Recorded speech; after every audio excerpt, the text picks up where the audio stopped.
Alright guys, it's been a long while since my last video, and Jujutsu Infinite has been at a consistent 6k players, and ranked has been, quite dead. You get some people in there, but mostly you got guys playing the game for PvE, grinding slots, or just new players. And I wanted to let you in on some background info for PvP specifically and some builds to go along with that. And I'm gonna try and make this as short as possible. I'm just going to give you a rundown and then you guys could test it out yourself.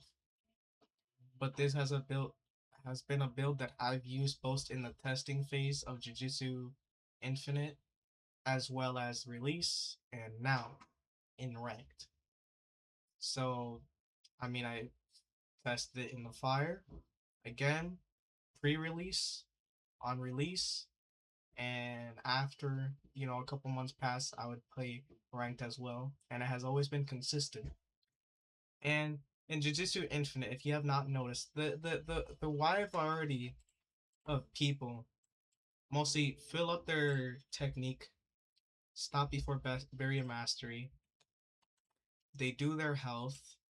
Sometimes they get burst RCT. Most of the times they don't. Most of the time if they do get RCT, it's at maximum slow RCT.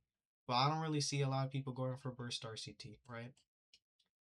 The common builds is really full focus for Sparks of Black, high technique, and then minimum health, which goes up to just before slow RCT, and as much as they can into strength, right? That's one build. The point being they do good damage with their technique, and when they're building up their focus bars to use their maximum technique, they use Sparks of Black to do a ton of damage for each black flash, right? I call that a glass cannon build, right? The reason being is any damage you receive, you can never get back, and you get 3 lives in ranked. The exchange event is going to eventually be added. You don't want to die. So, the fact you're going to be fighting multiple players at a time, sometimes or team-based matchmaking, you're probably going to fight more than one person at a time, sometimes. And you don't want to be in a situation where, let's say you have 10,000 HP, and in a fight you lost 4,000, so now you're down to 6,000. Then you gotta fight another guy that has his full HP. You're at a disadvantage, and you can't ever get the health back till you die. And I don't know, but I don't think there's gonna be like a revive system. If you're dead, you're dead, right? Same with the culling games mode whenever they add it. So the other glass cannon build is instead of getting sparks of black, they instead do their technique, minimum focus, minimum health, and they fill up their strength bar all the way to supersonic dashes. And you have your high technique damage, and you have your high strength damage, and then you got the supersonic dashes that give you a lot of mobility. Now, there's better advantages in comparison to Sparks of Black. You have more mobility while you're still able to do really good damage both in your melee and your technique, right? And it makes you tricky to fight against. This is why my builds, I usually have a move that confirms my domain, because if you don't have a move that confirms your domain, someone with supersonic dashes can easily escape your domain radius before it's casted. So that's the advantage of supersonic dashes. And again, this is also a movement based game, and supersonic dashes used by a skilled person can help disorient an opponent and make it easier to land hits, right? So I would say there's the Sparks of Black build, the glass cannon, and um then there's the technique strength based kind of build. Also glass cannon, but I would say it's more tailored towards Naoya, because Naoya is really fast. He does really good damage with technique, right? But he's not able to take a lot of damage, right? Because again, to do that, if you want high technique, high strength to get supersonic dashes, you're not gonna have a lot left over for health or focus. Now to go into the build I use. When I made my build, I took into account what most people use. Most people, again, use glass cannon builds. Any damage you receive, you can never get back. So, if you're to the same level as an opponent, um, you're at a disadvantage. You're at risk. Because any hit you take, you're never gonna get that health back. Same with the opponent. And in a long drawn out battle, again, any damage you take, you're never getting it back. And this is also future proofing. Exchange event, you're fighting multiple people either at the same time or back to back. And again, you won't be able to heal any health you lost. My build, I took that into account. Other people use glass cannons, so they can't heal back. So I'm like, okay, what build can I make to outlast the opponent? Do good damage, and again, still outlast them. Well, since they're unable to heal, well, I want burst RCT. Why? Because also my build, I'm not using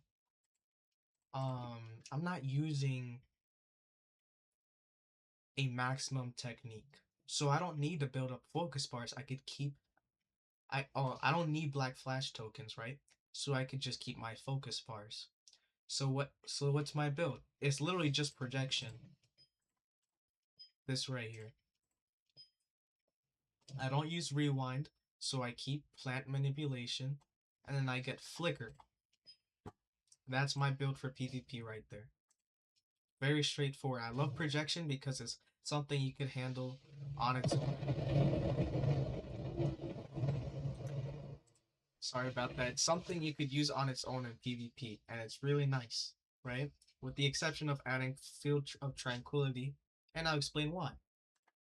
But the way my build works, as I build focus bars, landing hits on you, you land hits on me, you're trying to save your focus bars to land Black Flash to then use your maximum technique. I don't need a maximum technique. So when I use something like, for example, Rising Kick, while you're flying away, I could pop a reverse curse technique and heal. When I use Frame Barrage and hit you away, I can then use reverse curse technique and heal. That's the way I go about things. And also, I could replace Flame Barrage with Branch Strike because it's a guard break. So if you guys like to hold your block, then I have a way around it. I use Branch Strike. If you're not able to get away from the radius, you get block broken. And while you're hit up in the air, I can heal. And again, if you're using a glass cannon build, you're not able to heal back the damage I give to you. But I am able to heal back from the damage you give to me. So in a mode like the exchange event, I fight someone, I win. Let's say I'm down to 4,000 HP, but I have 3 focus bars saved, 1 focus bar, 2 focus bars, I have 1 remainder, and I'm basically full health. And then I'm ready to fight the next guy. And I'm able to keep that cycle going. And Time Cell Moon Palace is one of the best domains in the game. Why? Because you could be good, but the fact that you're limited on what you could do because of the domain itself, just getting frozen in the domain takes a chunk of your damage, not even taking into account the fact that it confirms my combos. And then also, I have the armor from the Calamity boss, and this centerpiece is the most vital one. Every time I use a chant, it prepares Nuke Purple, right? So basically, what I could do in the domain, I could use the chanted version of Frame Break combo, and then chant create snowman, and right then and there my nuke is ready. You could try and run away, but you could get frozen, or I'm gonna use Curse Tendril, and if you block you could get frozen, or I use keyframe kick to get to you. The combos I usually do, if you're careless, I pull you in, then I use frame break combo, brings you up in the air, throws you down. Immediately I use Field of Tranquility, which hits me back down to the ground, stuns you, which then lets me use branch strike. Your event bar is not quite full, so while you're up in the air stunned, I then heal. Or I use eagle drop and triple kick until you vent. If not, I keep going. I also have this where when you're stunned, I then use this move to just drag you out, keep it going while your vent bar resets, and then start my next combo again since your vent bar is gone. So I'm able to then confirm 2 combos on you. Because again, this game is centered around combo confirming. Once you land the first hit on the opponent, they cannot do anything unless you screw up. They cannot do anything until their vent bar is filled. They have to tank your combo. And then Rift Onslaught, you could be like about the distance of a tree. This tree, I could use Rift Onslaught, and unless you block, I'm hitting you. Another thing, I could close the difference distance with Cursed Tendril. I could use Keyframe Kick, or I could try and hit you offensively at a distance with Keep Frame Stack Punch. Other option I have is you're coming towards me. Let's say I use Cursed Tendril. You block it. I'm able to then use Warping Ambush. If you block it, or let's say if you use Tendril, you could counter Warping Calamity by Tendril. But once you use your Tendril, there's nothing you could do. I get towards you, and immediately I'm going to guard break you with that end move. And like I said, the point of this build is longevity. Every other build in this game does not have burst RCT. And because of that, any damage someone like that receives, they can never get that back. Ever. So if they're a quarter of their HP gone on their third life, and you're on your third life, and you kill them with half your HP or a quarter HP, it's fine. It's not game over because you got 3 focus bars to heal back to basically full. They can't. They're dead on their second life while you were able to heal back to full HP. And even if you lose a life, and you know that even if they're on their first life still, they're almost dead. They're not getting that health back. Even if you get brought to half HP to kill their third life, um, right? Even if you're at half HP in order to get them to die and use up their life, you have your focus bars to heal back to full again. They can't. So in the long run, you're gonna win. You could even play passively if you want to. You should anyway do that. Some people bait you. So what do? You don't play into it. You bore them away. You don't do anything or you figure something out. Like for in my case, if you're just gonna be standing there holding block, I'm gonna pressure you. Alright, you don't wanna do anything? I'm gonna use frame stack punch. You still don't wanna do anything? Alright, I'm gonna use tendril, bait you to use tendril, block it, and then I'm going to use Warping Calamity to try and guard break you since you can't cancel it anymore since you use your Tendril. So you have to know how to switch from being aggressive to defensive. Otherwise, you're going to play into the opponent's hand. Because this is how this game is. You got passive players and aggressive players. You need to be able to switch. You need to be able to slow yourself down and think things through. And use your resources to the best of your ability. And the counter too is the best in the game, because if let's say I use tendril at this distance, or someone's there and they use tendril on me, and I use the counter, I'll teleport to them and I could come freeze them and then start my combo on them. If let's say they're about to use red reverse, so I'm up close, oh shit, I'll just use counter and I'm fine. Oh, they're about to use Rika's hand, which is a nice move. Let me just counter that, and I have iframes now. And sometimes either you're gonna teleport to the person behind them and start your combo, or sometimes it's not gonna teleport you, but it will give you iframes, which will allow you to get away. And again, Field of Tranquility, you could be close, they're blocking, you're trying to get close to them. Oh, you get away, you just play around them, right? And then sneak in this, they're stunned, which allows you to then keyframe kick frame break combo. There's a combo. Or you could have done branch strike instead. You have a lot of options. And listen, why do I spill the beans? Because the thing is, this levels the playing field against a skilled player. Because most skilled players use a glass cannon build. Because they're like, I don't plan on being hit in the first place, really. So I'm fine. And that holds true most of the time. But let's say if you're not to their level of skill, that helps even the playing field. I beat a diamond, no, not a diamond. It was a infinity ranked player, and it was very close. The only reason I was able to do so was because of reverse curse technique. He he was more skilled than me, most definitely. But simply because he could not heal while I could, which allowed me to stay alive longer, allowed me to beat him, albeit it was very close, as I said.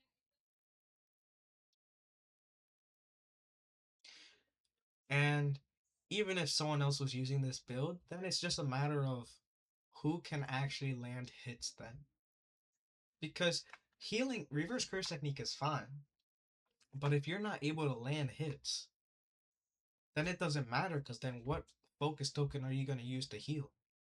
And then what chance are you going to have to hit them away or give yourself an opening to heal? Because again, you have like 2 second time window when you use reverse curse technique that someone can cancel it. So I mean, I have had situations where I fight an infinity player and they're just that good where they don't give me an opening to land enough hits to build a lot of focus tokens to make the build worthwhile. Or they just know how to keep so much pressure. I don't have a single opening to use reverse curse technique. So there is still a skill gap, a certain gap. But in order for that to be achieved, that skill gap has to be even bigger than what it usually is.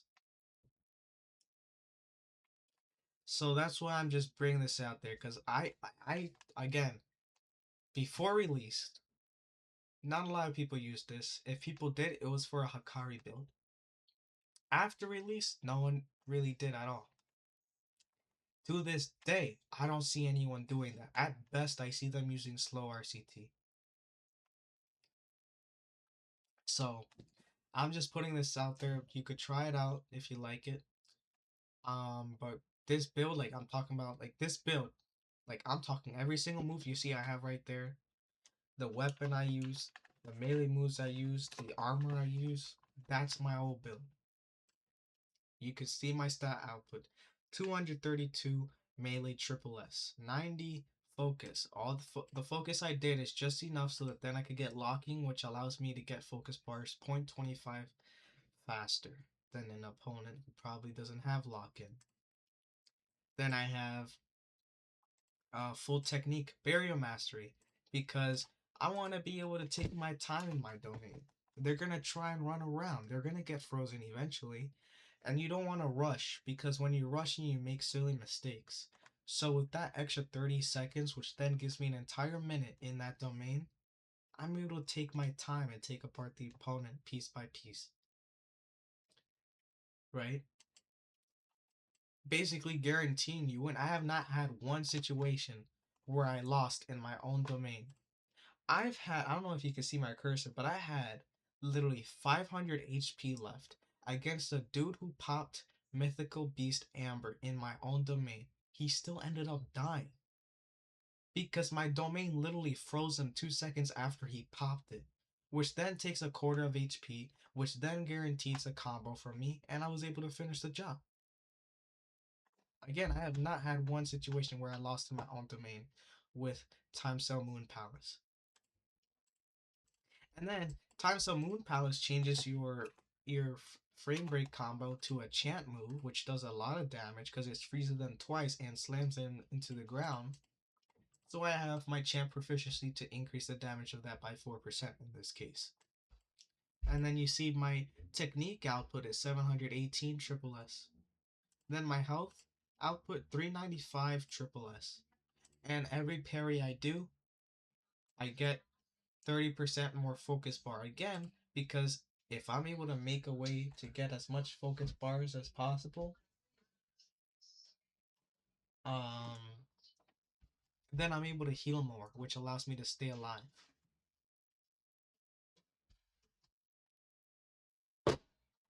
So that's my build.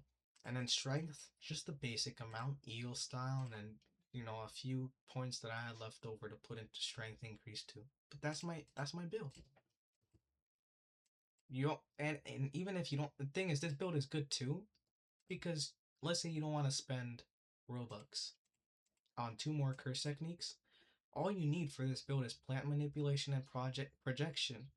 And the thing is too, this game, it has RNG, but at least projection is legendary. It's not a special grade, so it should be easier to get.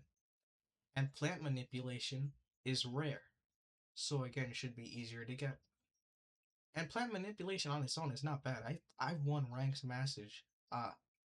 Excuse my words. I've won ranked matches with plant manipulation alone. When it came out, I was trying it out. It was really great. Is the domain comparable to Timesale Moon Palace? No, but it's still good. But in terms of what's most effective, I find projection with with those 2 moves from plant manipulation to be most effective to dispatch most people. Really, if you're a new player, you're still gonna lose with the build at times, but that's because you're learning. But I would say the average person would then be propelled to be able to kind of match a dominant player, if not surpass them, since they're most of the time using a glass cannon build. So if you want to grind ranked as quick as possible, effectively, still have a fun time, and not run what literally 95 to 99% of the player base uses, I suggest this build. And if you have any questions, you can let me know in the comments. And this probably ran on for quite a while. I don't know. I'm just I'm not reading off of the script. I'm just giving you the information I got. And you could try it out. But I'm telling you, this build is a really good one to go against all the rest. Because again, this build, in essence, to explain it, is longevity. I want to outlast the opponent. They can't heal, but I can. Any damage I take, I can get back. Any damage they take, they can never get back. And again, when the exchange event comes out, this build is vital, because then with deathmatch, you're fighting one person to the next. And after you beat someone, you want to be able to heal yourself to be ready for the next guy. So then you want a longevity build, and this right here covers that. It covers 1v1s in ranks, it covers the exchange event, and it'll cover the culling games. So I hope you guys enjoying. I mean, you could try it out without reverse curse technique, but that takes away from the longevity. If you were to do a different build with this, you could do supersonic dashes, because it would go well, I'd say, with flicker. But I recommend you go with reverse curse technique in order to get the maximum out of it. So I hope you guys enjoy and find this useful.